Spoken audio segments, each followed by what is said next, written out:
Por Creo que ahora bien en bien. general. Hola, ¿alguno? Bien, bien, por ahora bien. Bueno, si hay algo que les parece que hay que ajustar o que puede estar de otra manera, coméntenlo porque si podemos lo haremos. ¿La tienen a la doctora Mora para comentarle o a mí ahí en el chat?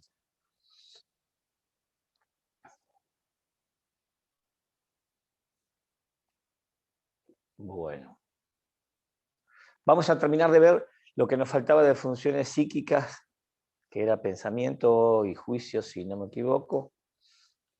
Y después vamos a ver historia clínica. ¿Sí? Empecemos con pensamiento, entonces. Acuérdense, cualquier cosa me interrumpen, me preguntan, no hay problema. El pensamiento, entonces, es la concatenación y la asociación de ideas y es el fenómeno psíquico culminante, como el más completo, el más importante. Entonces acá las ideas están concatenadas y asociadas, están ordenadas, siguiendo una determinada lógica. No es que simplemente están unas al lado de las otras, o contiguas o consecutivas. Vamos entonces a ver qué es una idea. ¿Sí? Y la idea no es más que la representación mental de algo real o imaginario, concreto o abstracto.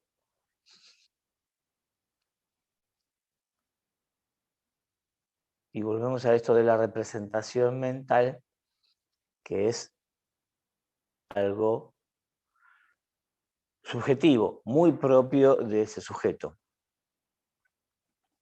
Por supuesto que educados en la misma cultura y bajo los mismos parámetros y demás, todos vamos a tener una idea parecida, por ejemplo, de lo que es una mesa en algo concreto.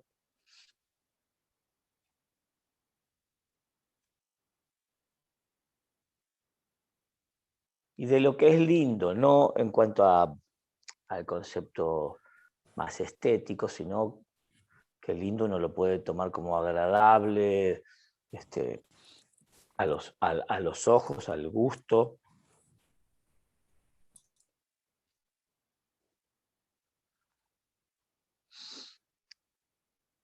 Y en eso vamos a coincidir.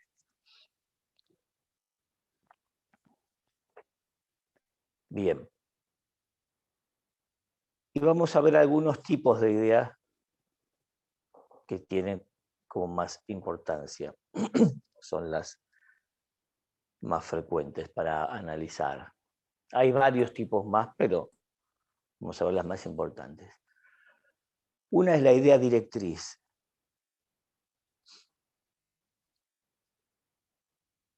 Y se llama idea directriz a la idea que entre todas las demás de un pensamiento tiene la mayor jerarquía.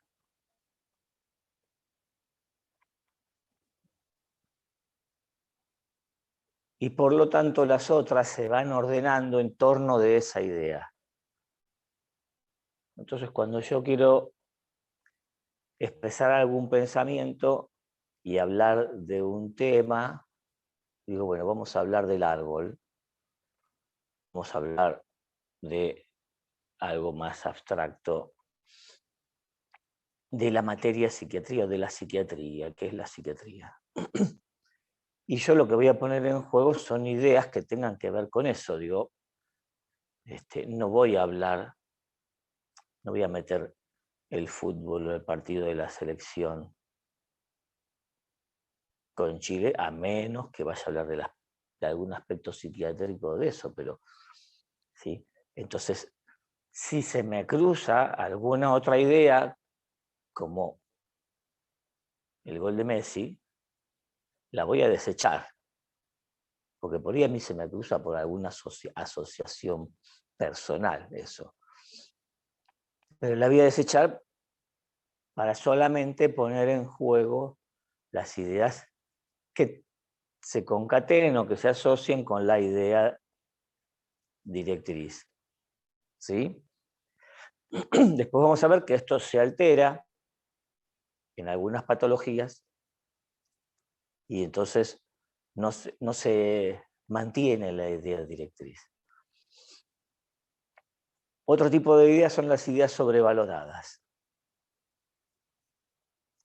Las ideas sobrevaloradas tienen algunas características como la intensa carga afectiva, el no ser cuestionadas por el sujeto, o sea, esas ideas son así, y no se pone a pensar si es así, si no, por qué. Son egosintónicas, o sea, están en sintonía, están en armonía con el yo, no le plantean a esa persona conflicto ni malestar. Determinan una conducta, o sea que a esa idea le suele suceder una conducta que el sujeto toma. Una característica importante es que no tiende a imponerse a los demás. O sea, yo no pretendo que los demás tengan esta idea. Se la reconoce como propia.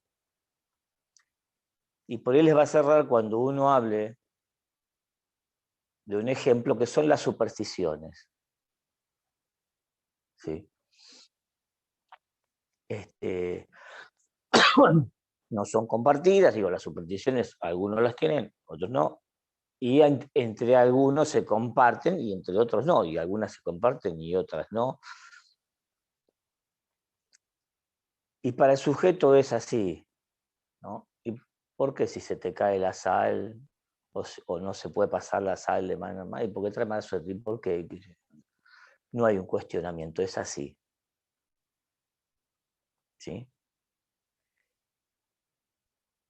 Y tienen una importante carga afectiva, por eso el sujeto la va a defender y digo, tomá la sal, no me la des en la mano, no la voy a agarrar. Y si uno insiste mucho, se va a enojar el otro. Determina una conducta y yo no agarro la sal de la mano de otro. Pónemela en la mesa. En este pequeño ejemplo, esa es la conducta que determina.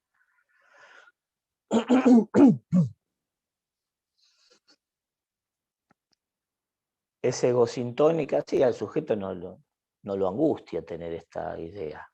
Para él está bien, ¿sí? Tampoco se la cuestiona.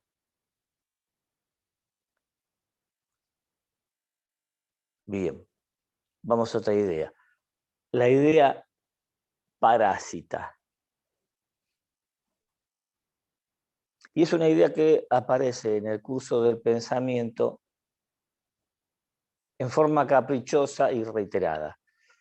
Caprichosa porque no guarda una relación por ahí con el hilo del pensamiento.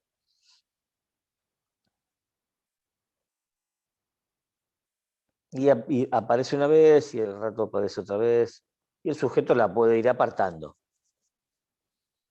Pero esto le molesta porque un segundo lo interrumpe, lo distrae.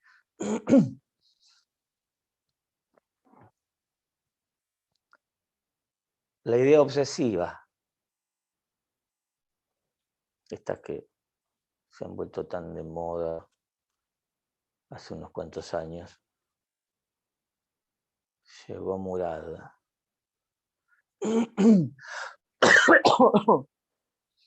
Perdón, chicos. La idea obsesiva es una idea que se impone. Se reconoce como errada, como incorrecta. Se impone porque no me la puedo sacar de encima. No es como la parásita que me la saco de encima fácilmente y listo, no me importa. Esta se me impone. Sé que no es así, aunque paroxísticamente tiene un carácter de real. Paroxísticamente es como que unos segundos es así, y después el sujeto la corrige y dice, no, no puede ser esto. Y vuelve así en una cosa medio circular. Es ego distónica, o sea, esto angustia al sujeto, le impide pensar tranquilo o lo impide actuar tranquilo, porque muchas veces lleva a un acto obsesivo, ¿sí? O a un ritual obsesivo.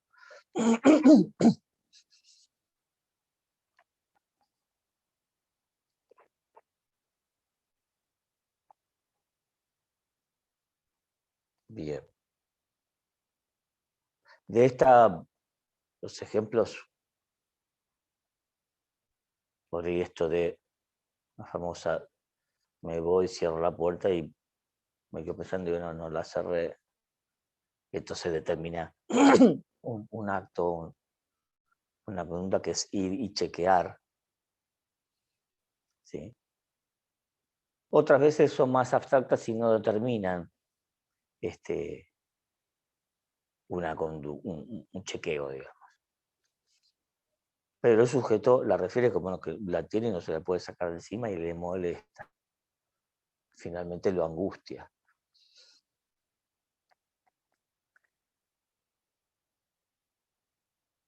Vamos con la idea delirante.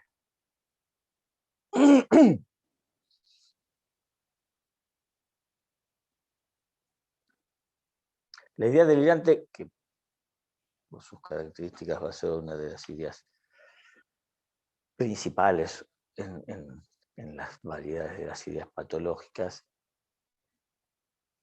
tiene la característica de tener una verdad, de tener un carácter de verdad irrefutable.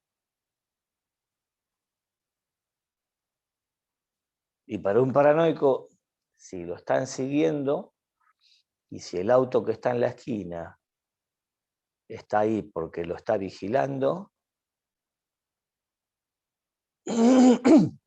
no va a haber explicación ni cosa que lo haga cambiar de parecer, de idea. Es así. Y muchas veces, si uno intenta explicarles o contradecirlos, lleva a la irritación y a veces a la violencia. Entonces, es algo que no se sugiere a menos que uno tenga mucha experiencia y sepa por qué lo hace. Tampoco hay que llevarle la corriente como a los locos, como dice el dicho. O sea que tampoco uno lo corrobora y dice, ah, sí, tenés razón. Deben ser estos que te siguen a vos, los que están en la esquina.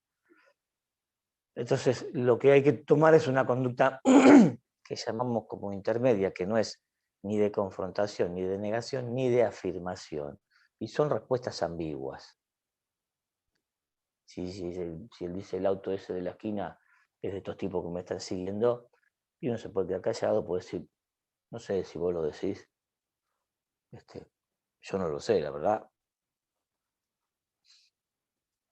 Y él puede insistir para convencernos, y uno tiene que mantenerse en este terreno neutral de ni lo firmo ni lo niego.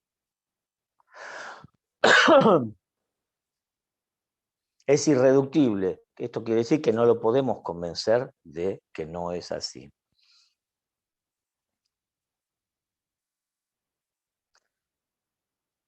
Y tiene una validez absoluta y la característica del delirio, que es la certeza. Todo esto le da característica de certeza.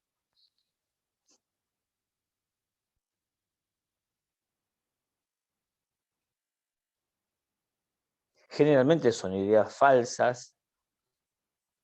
¿Por qué? Porque pueden no ser falsas, pero pueden estar absolutamente fuera de lugar. Y eso la hace errada.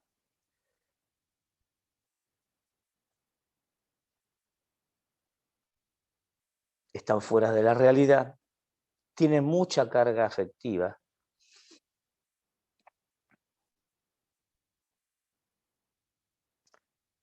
y subordinan la conducta. O sea, la conducta se ve como se describe en semiología, condiciona la conducta, se dice. ¿Sí? O la conducta queda subordinada a eso. El sujeto hace todo lo que hace en relación a esa o a esas ideas.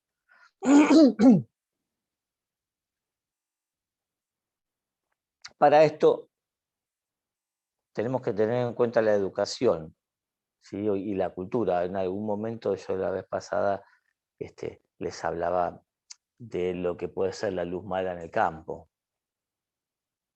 ¿Sí?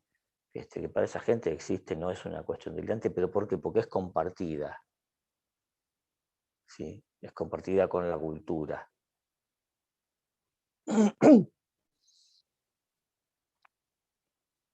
Bien. Vamos a ver algunas características del pensamiento ahora, como el ritmo del pensamiento, que puede estar acelerado, y esto se denomina taquipsiquia,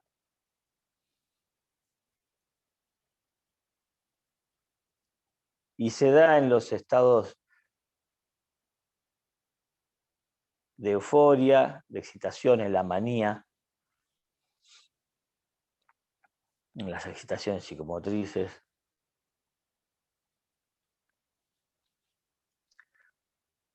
También puede estar retardado, lo contrario, y se llama bradipsiquia. Y esto lo vamos a ver en las confusiones, en los síndromes confusionales, en la debilidad mental, en las demencias y en las esquizofrenias defectuadas, las que ya tienen mucho tiempo o buen tiempo de evolución y van dejando un defecto en todas las esferas psíquicas. Esta esfera sería el pensamiento, corresponde a la esfera cognitiva. Sí, tenemos la esfera volitiva, la cognitiva y la afectiva.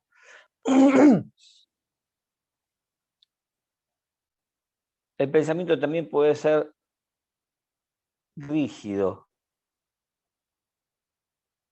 y es que se adhiere a una idea y se queda ahí, y va en torno de esa idea, y es difícil sacarlo de ahí. Si lo sacamos, vuelve rápidamente. Y esto pasa en la esquizofrenia.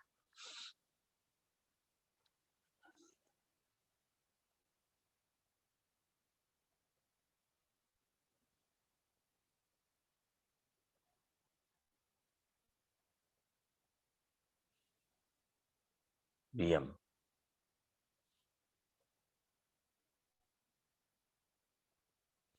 También puede ser rígido el pensamiento. Perdón, no sé si lo dije. Puede ser prolijo. Y esto es que la persona, para contar algo, se pone a decirlo minuciosamente y va en detalles, y a nosotros nos parece que nunca va a terminar de hablar y de completar la idea. Y esto se ve en los epilépticos, en las neurosis obsesivas y en las demencias en sus estados iniciales.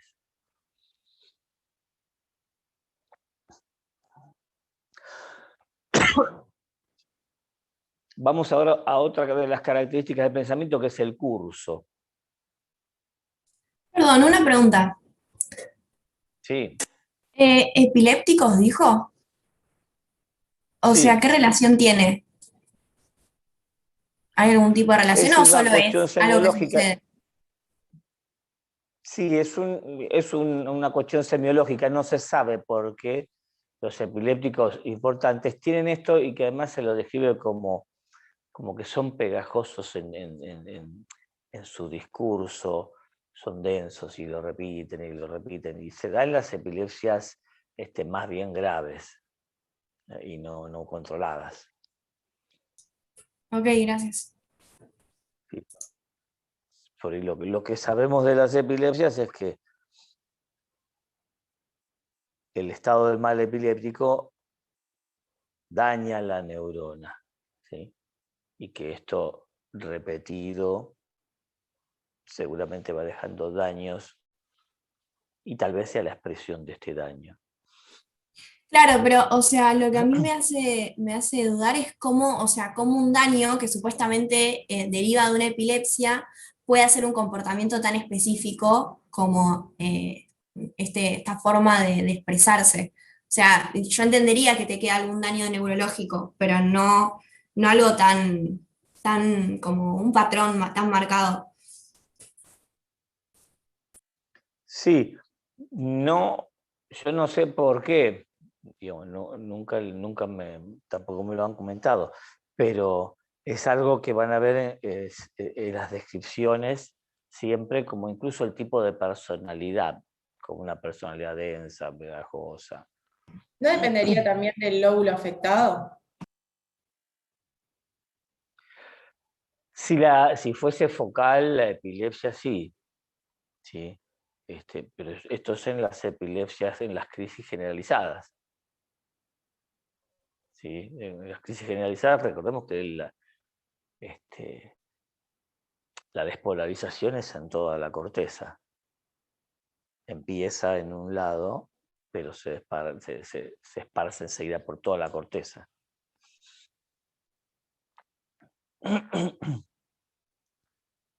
Bueno, y digamos, sufre toda la corteza. En el curso entonces estábamos.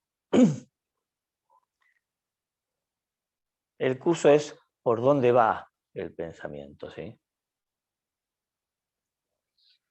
Entonces, en el curso podemos describirlo como el curso normal, ¿sí? Es aquella persona que puede ir, describir algo, después pasar a otro tema, y va en forma ordenada y en general en forma armónica, y si cambia de tema, también es un cambio ubicuo, o sea que tiene que ver con el contexto.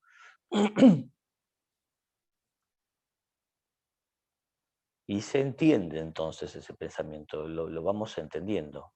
Vemos por dónde va y por qué acá y por qué allá. En cuanto a las alteraciones, tenemos la perseveración del pensamiento, y es un pensamiento en el que cada tanto se repite una idea o una frase incluso, que tiene relación con el discurso, pero que parece como injertada y que aparece una vez y al ratito otra vez.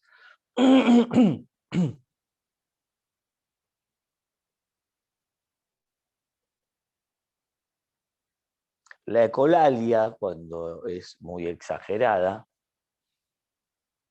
la ecolalia es que el sujeto comienza un pensamiento con la última palabra de algo que le dijimos, por ejemplo, o toma una frase y a partir de ahí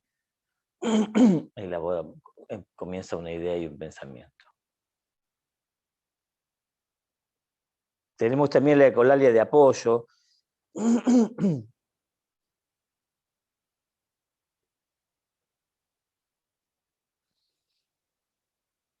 que son frases que el sujeto repite para pensar.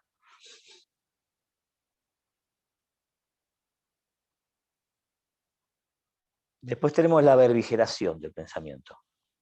Esto, perdón, lo anterior lo podemos ver en los síndromes confusionales, donde el sujeto está confuso y entonces su pensamiento va teniendo este defecto y se va como repitiendo cada tanto. Y a veces intenta como orientarse y entonces dice algo o se toma de algo para poder empezar una idea que después, o un pensamiento que después por ahí lo desarrolla o por ahí no.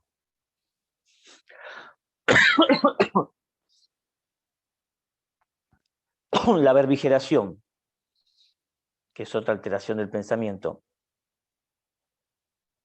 Esta es una repetición también, pero con una carga afectiva negativa.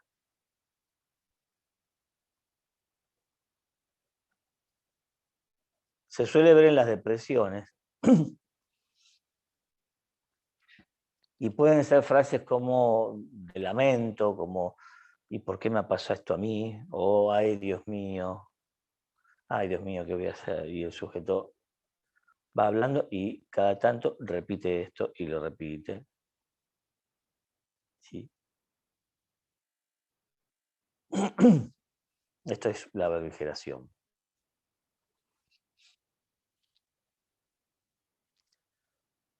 Otra alteración es la estereotipia.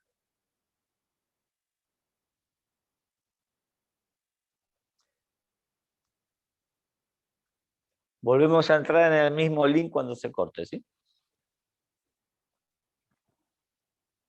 La estereotipia es la repetición de una frase o una palabra que no guarda relación con el resto del discurso. Y acá están estas muletillas, la gente le dice, como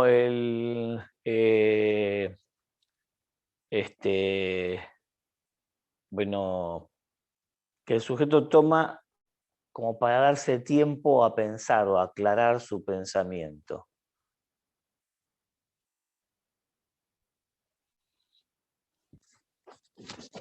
Se ve en los síndromes confusionales también, o cuando hay deterioro cortical. Esto puede ser por distintas causas. Esto es algo que tenía mucho Maradona. Sí, tremendamente notable o notorio.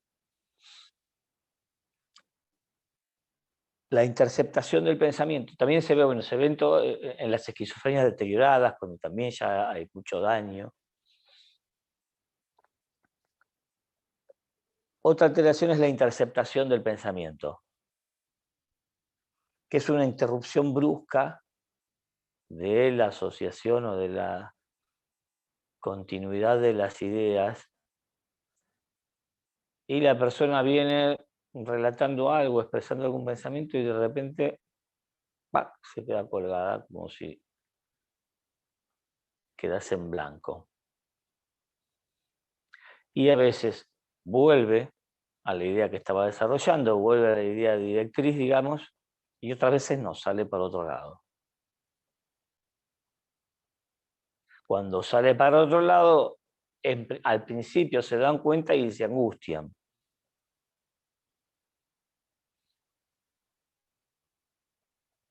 Esto pasa en la esquizofrenia.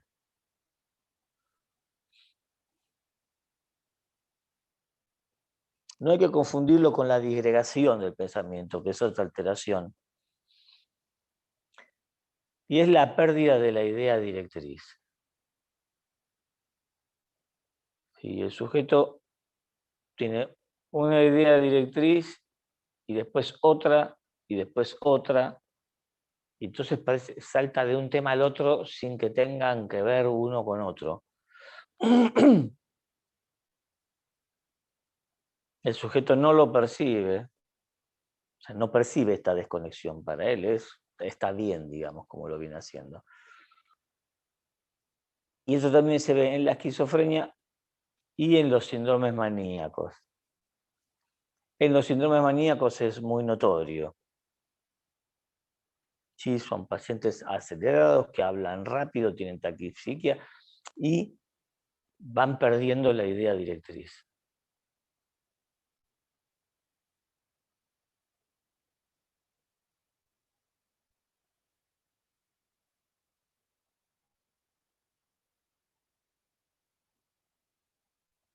Finalmente, la incoherencia,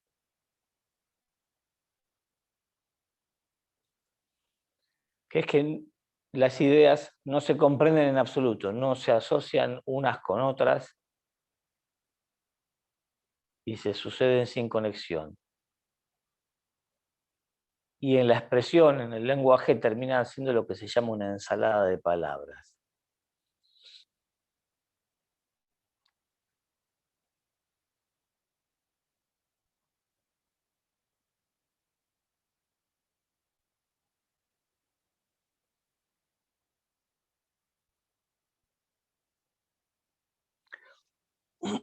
vamos a hablar del delirio, que es un tipo de pensamiento,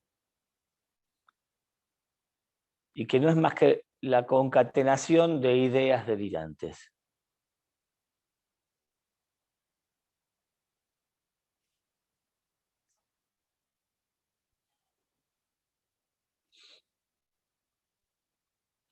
Los delirios pueden clasificarse de acuerdo, por ejemplo, a su temática o de acuerdo al mecanismo que tiene el mecanismo en cuanto a cómo se construyen y cómo se asocian las ideas.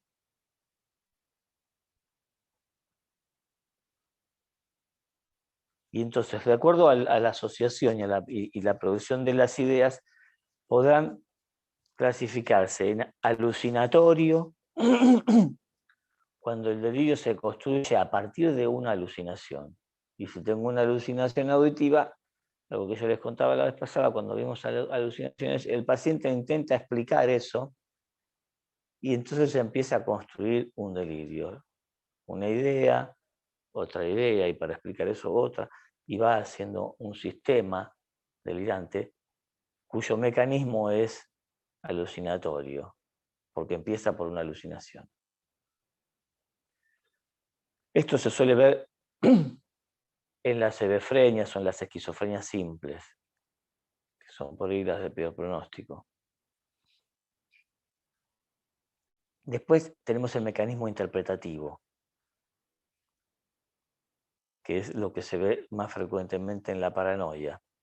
Y es en el ejemplo que yo le comentaba del paranoico, que ve el auto, sale y ve un auto estacionado cerca de la puerta, interpreta esa realidad de manera delirante.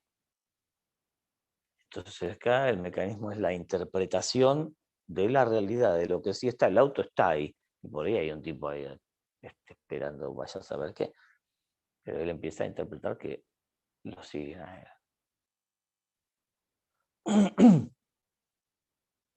Después tenemos el mecanismo intuitivo, que también se suele ver en la paranoia. Y es que si uno les empieza a preguntar, ¿y por qué? ¿Por qué? Y dicen, ¿y por qué es así? Yo sé que es así, porque algo me dice que es así. Y entonces algo parecido a lo que llamamos intuición se juega. El mecanismo imaginativo, que se suele ver más en las parafrenias, y que tiene que ver con pensar cosas por ahí cercanas a la realidad, pero con esta característica como de ser muy, de una imaginación muy florida.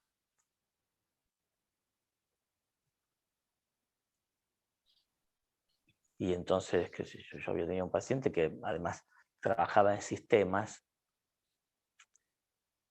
y entonces para él digamos, había una forma de manejar las cosas o de hacer las cosas que tenía que ver con todo lo que era cibernético, las computadoras, las cámaras en la calle, que no se volvía persecutorio, pero sí era una forma que tenía él de ver el mundo, y era así. A veces estos son difíciles de descubrir cuando vean parafrenia en delirios crónicos, podrían hablarles un poco de esto, porque además, como no está tan deteriorado la función psíquica, la construcción de este delirio es muy lógica, tiene una lógica interna, y a veces uno, si no conoce mucho el tema, hasta dice, ¿y será? ¿Podrá ser así? Pero después siempre hay una visión como muy personal de la cosa, y además la imposibilidad de que el sujeto dude de esto. Bien. La clasificación en cuanto a las temáticas delirantes, vamos a hablar de las más frecuentes, porque pueden ser infinitas, pero las más frecuentes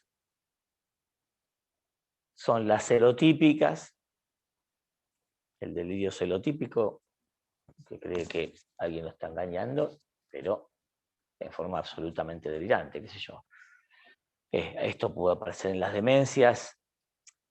Habitualmente en las demencias lo que uno ve es que las características que esa persona tenía en su vida antes de la demencia se acentúan a un nivel loco, delirante.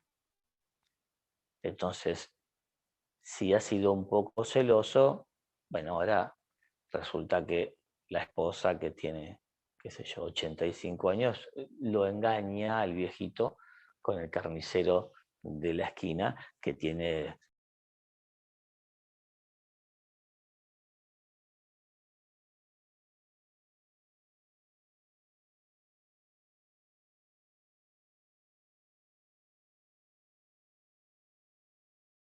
Sigamos.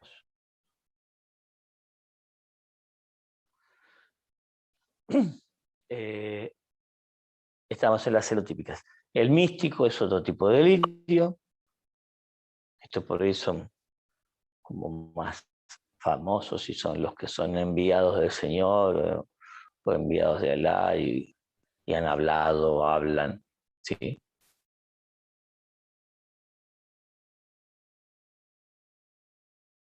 Y esto, digo, más allá de algunas historias que tiene la religión de gente que se ha hecho santo o santa por hablar con la Virgen o demás, que un paciente venga diciendo esto, en general no son tomados por la iglesia para ver si hablan con el Señor, sino que terminan con un tratamiento psiquiátrico, ¿sí? Porque no hay en su relato nada que pueda ser creíble o que uno lo lleve a la duda o para certificar, que supongo que es lo que ha pasado cuando alguno terminó beatificado o hecho santo porque pasaba esto. ¿Sí? De perjuicio es otra temática y son aquellos que los quieren perjudicar por algo. Esto es muy de la paranoia. El persecutorio,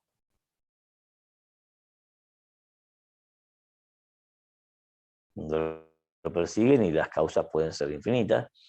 El expansivo o megalómano, que es por ahí el más frecuente en los síndromes maníacos de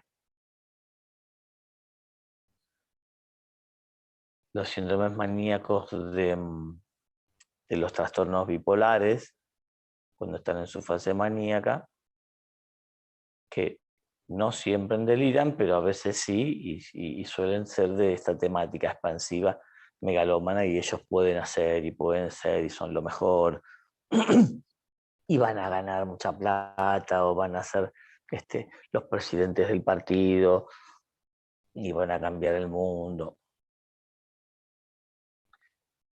El depresivo, que es todo lo contrario, melancólico,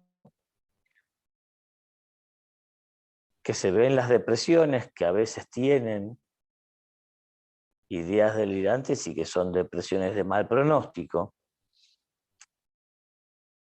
Y son ideas de ruina, de catástrofe, de destrucción, de un pronóstico ominoso, va a ser todo un desastre y se va a terminar todo. Eso en cuanto a las temáticas más frecuentes. Vamos ahora al juicio, otra función psíquica. Y el juicio es la capacidad de juzgar la realidad. O sea, de lo que yo veo, interpreto, recibo, percibo de mi entorno, poder emitir un juicio, ¿no? Y esto podrá ser así, podrá no serlo. Es criticar la realidad para después emitir un juicio propio, por supuesto.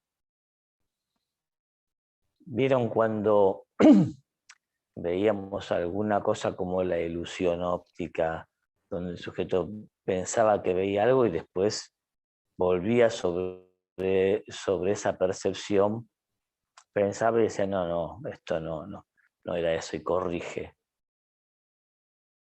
¿Sí?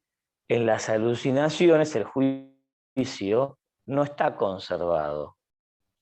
Por eso es que es así, y el tipo no dice, no, es una alucinación. ¿Sí? Lo veo, pero no existe. Que sería un juicio conservado.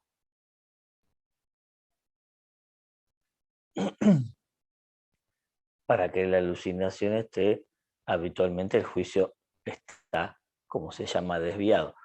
Vamos a ver que en algunos estados por ahí muy particulares, cuando son alucinaciones por intoxicación por ahí, donde el juicio no está tan afectado, y el paciente puede tener la idea o el juicio de que, bueno, esto no está sucediendo, pero es tan elocuente, es tan vivo, que por ahí lo cree y no lo cree. Pero después, salvo en estas que son de orden orgánico, que pueden ser tóxicas o traumáticas o por fiebre, digamos, las que son de causa orgánica, esas alucinaciones, a veces el juicio no está alterado porque no está alterado todo el psiquismo y hay algún juicio de realidad conservado. En las enfermedades mentales no. Entonces el juicio puede, por sus características, estar suspendido, que es cuando no está el juicio y es en la confusión, o cuando el sujeto está inconsciente. Obviamente su juicio está suspendido.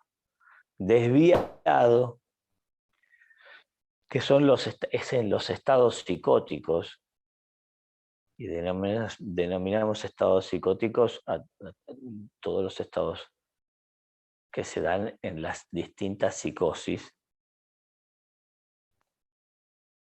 incluso en esto que decíamos de las depresiones con delirio,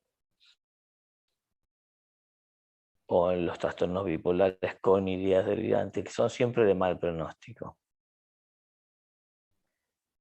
El juicio puede ser también insuficiente, y esto es de la debilidad mental, es típico de la debilidad mental. Este sujeto o esta persona nunca adquirió un juicio, por eso se llama insuficiente. Porque vamos a ver que en las demencias el juicio está deteriorado, que es la otra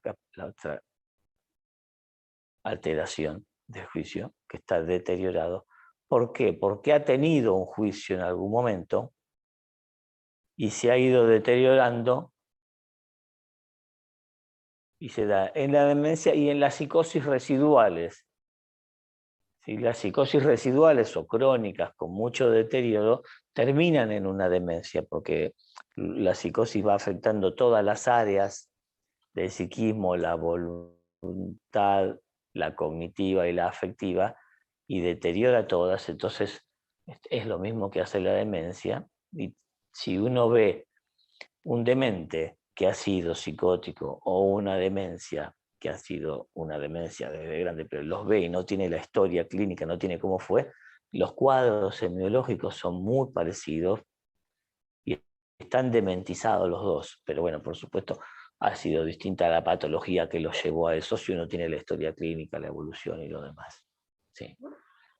Bueno, ahí terminamos con las funciones psíquicas. Vamos a ver historia clínica. Vamos a apurar un poco, que yo tengo que ocuparme en un rato. Ustedes tienen lo que les pasé de historia clínica, los archivos de foto, ¿sí? Nos vamos a guiar con eso, lo vamos a tener como guía. Vamos a ver algunas cosas como generales de las historias clínicas, pero que, por supuesto, en la historia clínica psiquiátrica también les va a servir, ¿sí? La historia clínica, ¿ustedes legal no cursaron o sí? No me acuerdo cómo es el tema. Creo que es correlativa, la cursan, tienen que tener esta para después cursar legal, ¿no? Sí. Sí. Sí. Porque acá empezamos a ver algunas cosas de legales, bueno, yo le voy a dar después psiquiatría legal, pero que es donde empiezan a ver algunas cosas de legal, pero podemos ver acá algunas cositas que también son de medicina legal. La historia clínica, ¿usted en alguna materia les hablaron de historia clínica, de cómo confeccionarla, qué hacer con la historia clínica, la importancia que tiene y demás? No, la única oportunidad que teníamos era en semiología o en interna y medio que fue como a los golpes, porque recuperamos los prácticos en el verano y era como que más o menos lo que nos parecía y después de última nos corregían. Ujú. Bueno. Eh,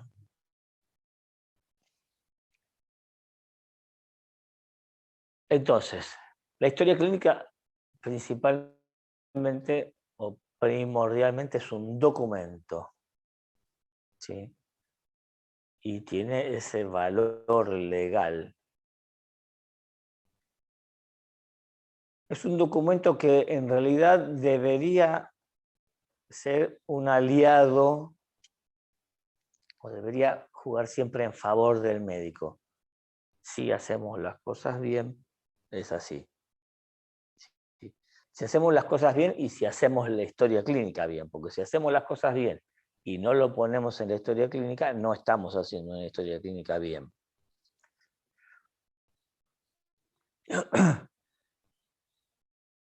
Las historias clínicas hay que guardarlas mínimo 5 años. Antes eran 10.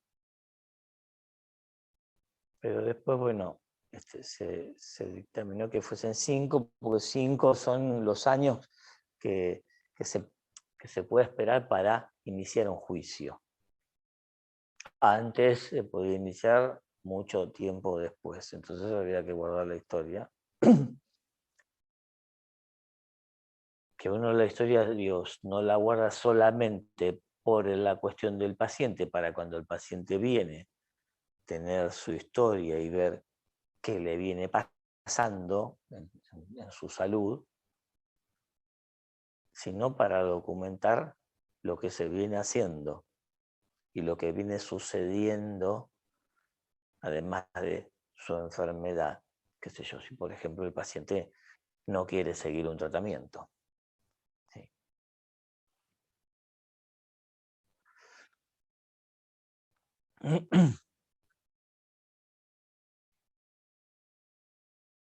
Bien. Entonces, la historia clínica va primero a tener los datos filiatorios del paciente. ¿Sí? El nombre, apellido completos. Me están mandando mensajes del hospital, me distraen.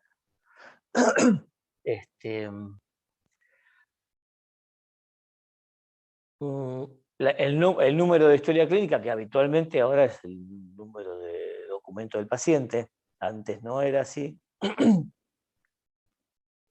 Un membrete, ¿sí? Que es del hospital o de la institución. El papel tiene que tener un membrete, que es de la institución donde están. Muchas veces del servicio donde están para individualizar, las otras veces no. El DNI del paciente, todo lo que identifica al paciente, el domicilio completo, los teléfonos de contacto, bueno, sexo, la dirección completa, si tiene obra social o no, el número de afiliado. En el caso de la historia psiquiátrica, tiene que tener si el paciente es judicial o no, si se interna en forma judicial o no. Porque después vamos a ver si se interna en forma judicial, ese paciente va a requerir algunos trámites o algunas cuestiones particulares que no sucede si se interna voluntariamente, por ejemplo. O si no es, la internación puede ser voluntaria, pero también ser judicial, si el paciente está de acuerdo con el juez. Esto raramente sucede, suelen ser judiciales cuando el paciente no tiene voluntad de internarse. Después de los datos estos, va a estar el motivo de consulta. Y el motivo de consulta es, o ponemos lo que el paciente dice cuando le hacemos la pregunta de ¿por qué vino? ¿Qué lo trajo acá? A veces el paciente, o si es judicial, dice yo no vine, me trajeron. Bueno, ¿por qué lo trajeron? Sí. Y a veces el paciente dice, no sé, a mí me mandó el juez. ¿Sí? Y entonces se pone eso. Y se consigna además que hay una orden judicial que puede ser de internación o de evaluación. Y si no, el paciente dirá, bueno, vengo por... y ahí uno desarrolla más lo que tiene que ver con el discurso del paciente. Puede aportar uno algunas precisiones semiológicas, si está delirando, si está en angustia, pero que después va a haber otros apartados donde poder ponerlo más técnicamente. Acá uno tiene que tratar de ajustarse a lo que dice el paciente, más bien. Después de esto van a tener lo que se llama enfermedad actual, y es la descripción semiológica de lo que al paciente le pasa desde que empezó este episodio que él lo trae hoy a la consulta. Entonces dice, qué sé yo, vine porque no puedo dormir, y bueno, uno le empieza a preguntar, ¿desde cuándo no puede dormir? Y hace como 2 meses, ¿sí? Antes le había... Entonces esto empieza ahí, hace 2 meses. Entonces, bueno, ¿y cómo fue? ¿Y por qué no pudo dormir? ¿Y por qué estaba muy preocupado? ¿Y qué le preocupaba? No, que yo salía de mi casa y había un auto en la puerta, que me parecía medio raro. Y entonces por ahí vemos que se va construyendo, o que a lo largo del tiempo empieza a aparecer algo del orden delirante, ¿sí? Que no es que un día el tipo se levantó y estaba... Esto va sucediendo, y en general, cuando los pacientes llegan a la consulta, ha pasado bastante tiempo entre el comienzo del cuadro y la consulta, el comienzo de ese episodio y la consulta. Y a veces pasa mucho tiempo, mucho más tiempo, en lo que nosotros vamos a llamar en el siguiente punto antecedentes de la enfermedad actual. Y es cuando comenzó todo esto, no el último episodio, sino todo su padecer, toda su enfermedad. ¿Sí? Y entonces, si antes del insomnio tuvo alguna otra cosa, entonces, bueno, después de que él nos cuenta este episodio, que lo relatamos en la enfermedad actual, le preguntamos por lo anterior. ¿Sí? Anteriormente alguna preocupación, se sintió mal por algo, le pareció... Y lo hacemos como preguntas muy generales porque el paciente probablemente no lo tenga muy registrado. Incluso después, cuando tenemos oportunidad de hablar con la familia, por ahí la familia nos dice cosas que el paciente no registró y que ellos registraron antes. Muchas veces la familia tampoco lo registra, entonces nosotros empezamos a preguntarle, ¿y no vio usted que tenía alguna conducta medio rara, que no era habitual en él? O que empezaba, o pensaba, o decía cosas que a ustedes no les parecía como lo habitual en él. Y la gente dice, bueno, ahora que me dice, sí, nosotros hace un tiempo lo notamos raro, y una vuelta vino del colegio diciendo tal cosa, o porque tal cosa, y por eso fue hace 5 años. Y a nosotros nos llega la consulta 5 años después. Entonces esos son los antecedentes de la enfermedad actual.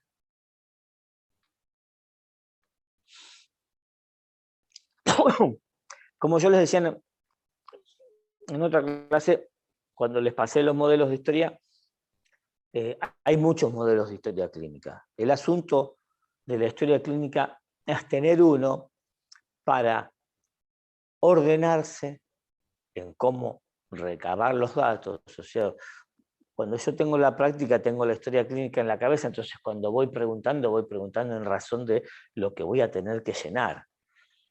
Y la historia clínica, a su vez, me sirve como guía para no olvidarme de puntos fundamentales que tengo que tener para llegar después a un diagnóstico, a un tratamiento, a un pronóstico. ¿Sí? Ese también es uno de los valores de la historia clínica, que a mí me ordena, ¿sí?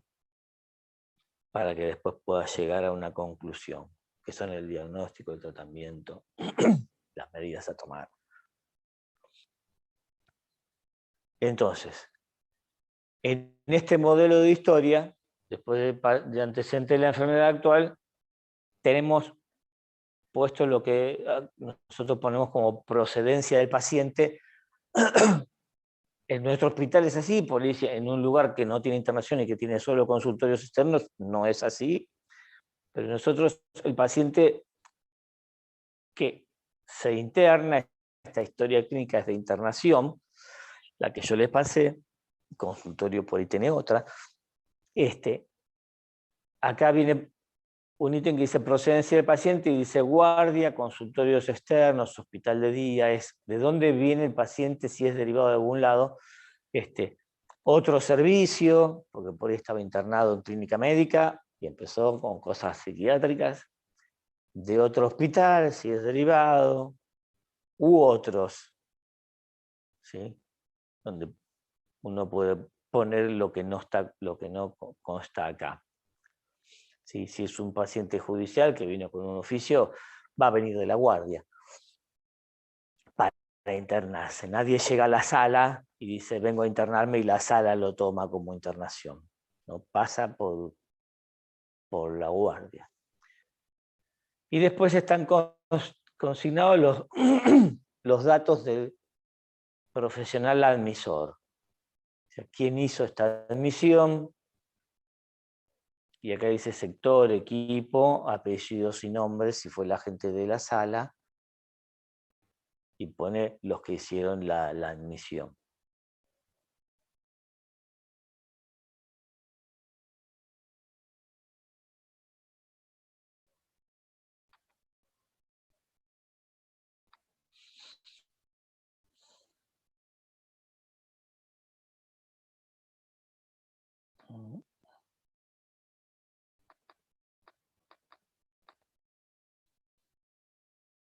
Bien. En la hoja siguiente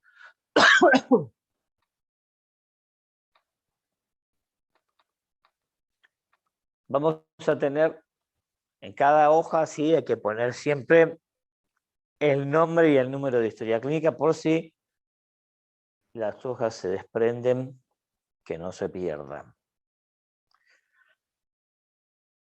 Y ahora vamos a poner los antecedentes personales del paciente, que no tienen que ver necesariamente con lo que le está pasando ahora, pero que pueden tener que ver. Entonces ahí pondremos gestación, parto, ¿sí? Algunas patologías pueden venir de ahí, de un parto distóxico. Desarrollo infantil. Y acá, cuando empezó a hablar, cuando empezó a caminar.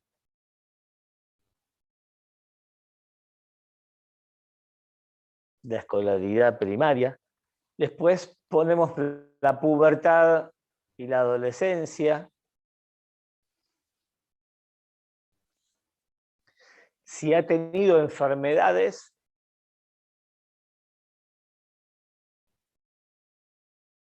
las que haya tenido, o las que sepa que tiene.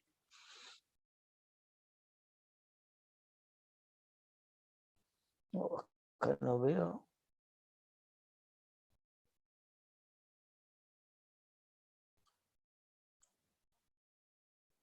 Antecedentes clínicos, psicológicos o psiquiátricos. O sea, si tuvo tratamientos psicológicos o psiquiátricos previos.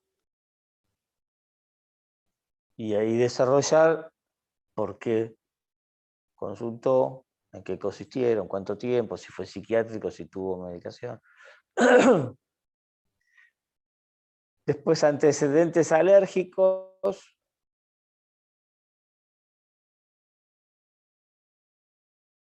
Adicciones.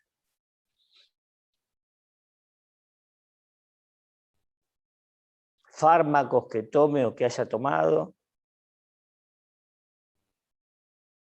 Después se consignan algunos datos como la escolaridad, esto para ver la cultura, la escolaridad a la que llegó, no si tuvo dificultades, sino el nivel escolar, la ocupación,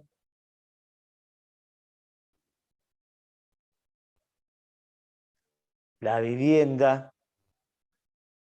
Acá pueden poner datos de migración, o sea, si el paciente es extranjero, si ha estado, cuándo llegó, de dónde es,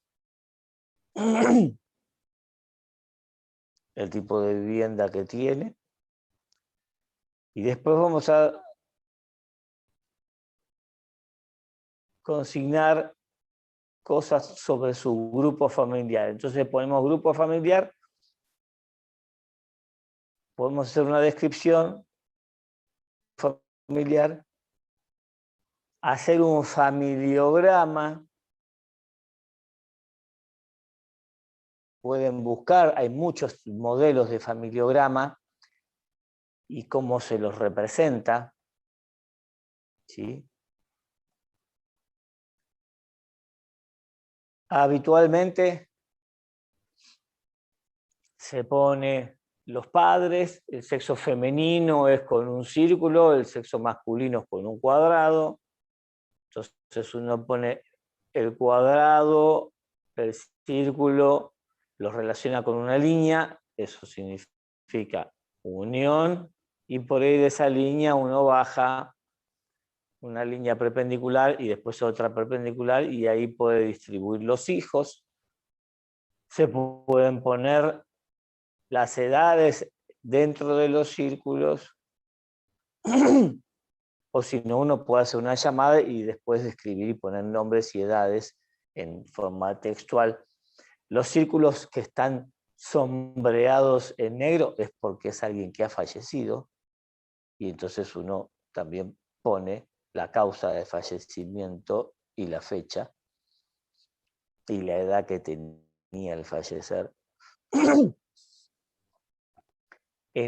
A veces nos pasa que los grupos familiares que conocemos en el hospital son extrañísimos o son complicados, ¿sí? Porque hay hijos de un matrimonio con otro y vive la abuela y un tío y qué sé yo. Y eso en un familiograma uno lo va dibujando y después al grupo conviviente lo encierra en una figura. Puede ser un círculo o si por ahí tienen que hacer rodeos entre el dibujo, pero los encierra en una línea y ese es el grupo conviviente del grupo familiar. Cualquier aclaración, porque lo gráfico nos permite tener los datos rápidamente en la cabeza y si vamos al detalle después escriben y aclaran lo que quieren aclarar sobre el cuadro, sobre el familiograma.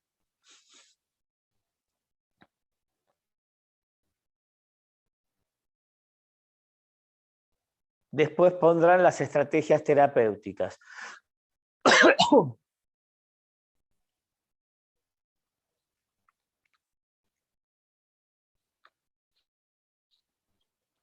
Que si van a indicar terapias individuales, grupales, de pareja, de familia.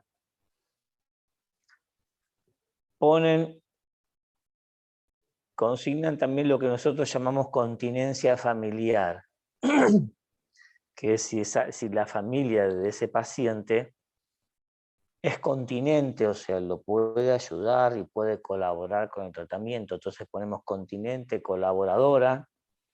A veces ponemos colaboradora y no continente porque no puede contenerlo al paciente.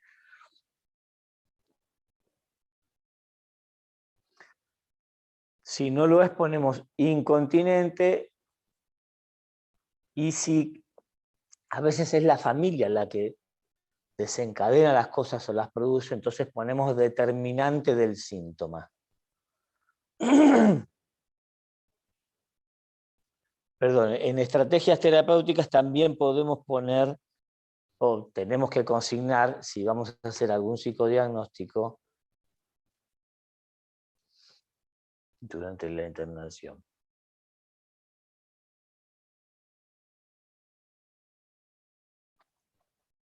Y después ponemos que esto puede estar acá o puede estar más adelante, pero en algún lugar tiene que estar. Consignamos los datos familiares, ¿sí? En el caso de la internación es qué familiar se va a hacer cargo de la internación o va a ser el responsable de la internación. Y entonces ponemos todos los datos, el nombre y el apellido, el domicilio, formas de contacto, mail, teléfono, el vínculo que tiene con el paciente, y ahí firma, en el caso de internarse, ese familiar. Firma y aclaración y DNI.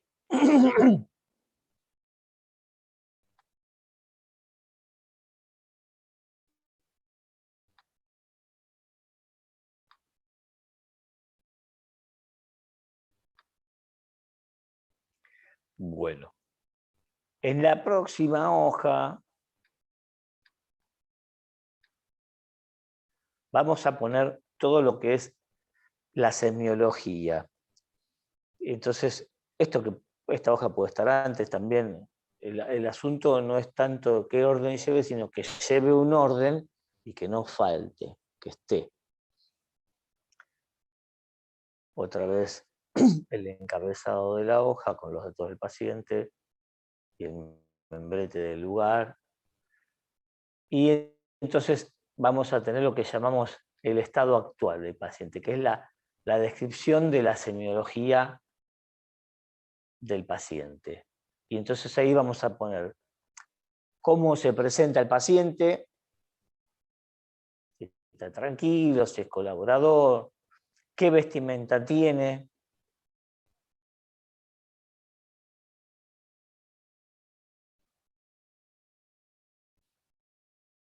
si es acorde a la edad y al sexo, por ejemplo.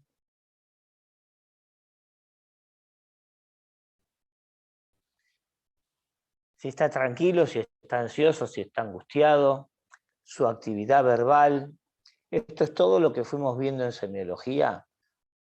Acá lo tienen impreso como para ir ustedes desarrollando cada punto de acuerdo a lo que fueron, a los datos que fueron recabando en la semiología. Entonces van a hablar del lenguaje, del pensamiento, de la atención, van a tener a consignar si el paciente tiene conductas impulsivas o no,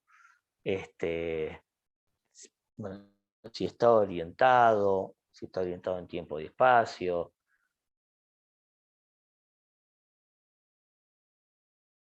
si tiene alteraciones en la memoria. Todos los puntos los van a ir consignando y en la historia están mencionados para que ustedes no los olviden. Ustedes los van describiendo. Sí, van a tener la parte de sensopercepción. Si el paciente no presenta alteraciones en algunos puntos, como por ejemplo la atención, ustedes ponen sin alteraciones.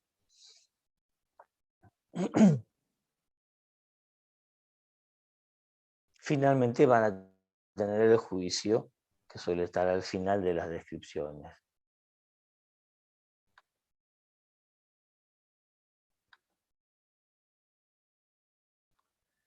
Y por último, vamos a tener el diagnóstico, como diagnósticos presuntivos. Y entonces pondremos un diagnóstico sindromático, como síndrome, puede ser síndrome maníaco, síndrome depresivo, síndrome psicótico. Un diagnóstico nosográfico, donde ya tenemos que poner ahí con precisión que tiene y usaremos alguna nomenclatura como la de la OMS o la del CIE-10, que son nomenclaturas. ¿Por qué? Porque en psiquiatría hay varias nomenclaturas de acuerdo a las escuelas que hay, entonces antes unos llamaban de una manera a un cuadro y otros lo llamaban de otra, y por ahí había una pequeña diferencia entre uno y otro. Entonces se llegó al acuerdo de hacer nomenclaturas. Uno es el CIE-10, otros son los DSM, que son los diagnósticos de clínica y tratamiento, donde están descritas las patologías. Cuando vean cada patología van a ver algo de esto, donde están descritas las patologías en cómo los ítems que tiene que tener una patología para ser considerada tal. En la depresión tiene que haber estos síntomas, esto por un determinado tiempo, no tiene que ser causa de una cosa. Eso nos hace arribar a un diagnóstico.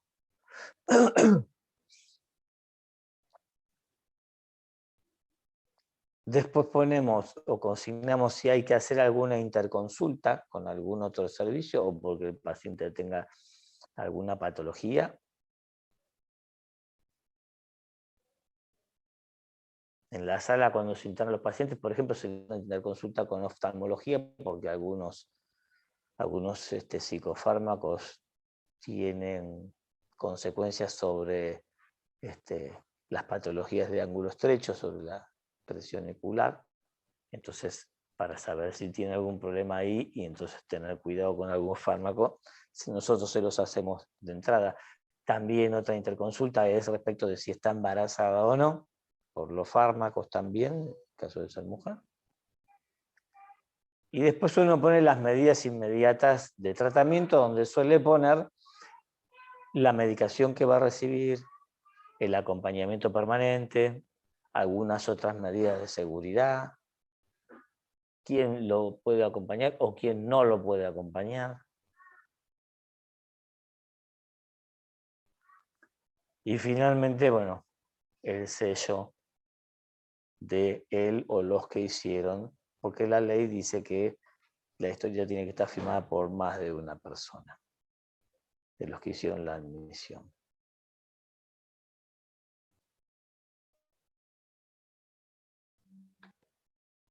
Bueno, hasta acá la historia clínica.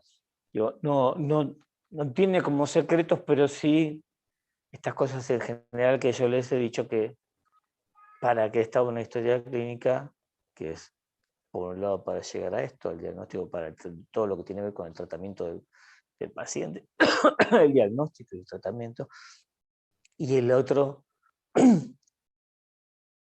costado, la otra importancia de la historia clínica es todo lo legal. Porque si algo sucede y el paciente hace alguna demanda, nosotros vamos a poder probar lo que hicimos con la historia clínica.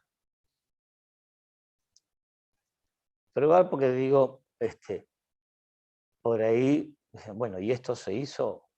Sí, se hizo. Bueno, ¿a dónde está? ¿Cuándo se hizo? ¿Sí?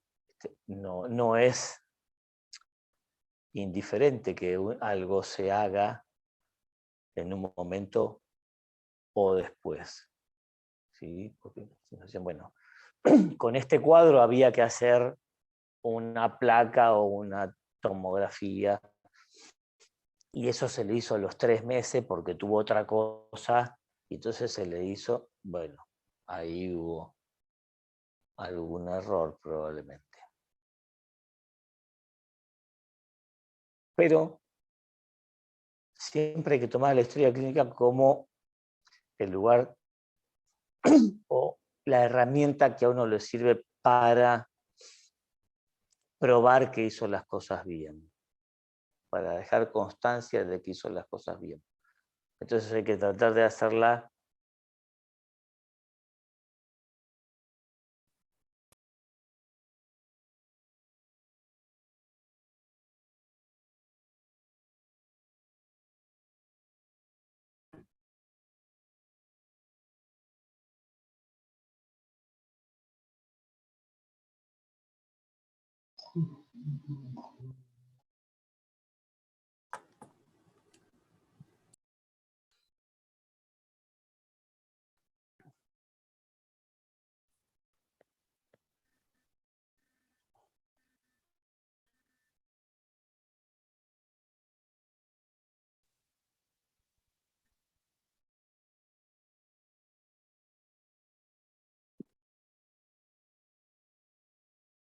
Bueno. Medio que no nos falta nada, pero bueno, para despedirnos de esto. ¿Alguna pregunta sobre esto? En el consultorio, obviamente, lo mismo. Y yo les diría, si es posible, más prolijo en el consultorio, porque ahí van a estar solitos si necesitan probar algo. ¿Sí? Entonces, sí. En la historia clínica ustedes van a ver que se ponen los consentimientos informados cuando uno va a hacer un tratamiento. ¿Sí? Si el paciente no sigue una parte o no sigue el tratamiento o abandona el tratamiento, también lo tiene que poner ahí, con fecha, con hora. ¿Sí?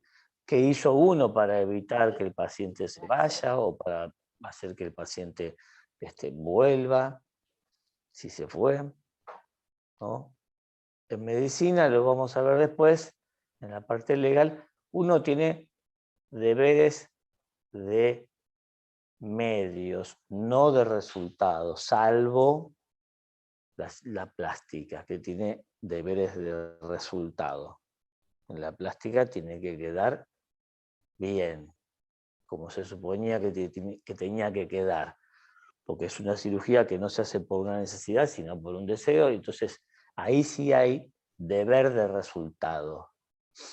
En el resto de la medicina lo que uno debe hacer es usar todos los medios disponibles para llegar a un resultado. Si los medios disponibles no son los mejores, uno usó los que tenía, no usó los ideales porque no los tenía. Pero uno tiene que dejar constancia que usa lo que tiene y que hace lo mejor que se puede. El resultado, si uno hizo lo mejor que se puede, va a ser el mejor resultado posible. ¿Sí?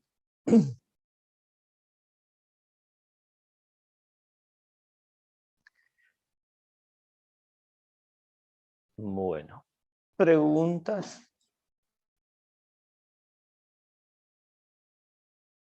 Curiosidades, sugerencias.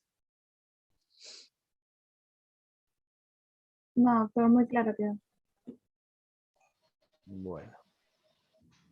Recuerden siempre que si se les ocurre después alguna pregunta, qué sé yo, la próxima vez que nos veamos la pueden hacer, ¿sí? Genial, gracias. La mandan por el grupo y las contestamos. Bueno, esta modalidad tiene algunas ventajas, aprovechémosla. En general es desventajas, pero algunas ventajas nos da. Bueno, chicos, nos vemos mañana con urgencias psiquiátricas. Alguien que me mande un mail, después yo les mando. En realidad, yo tengo un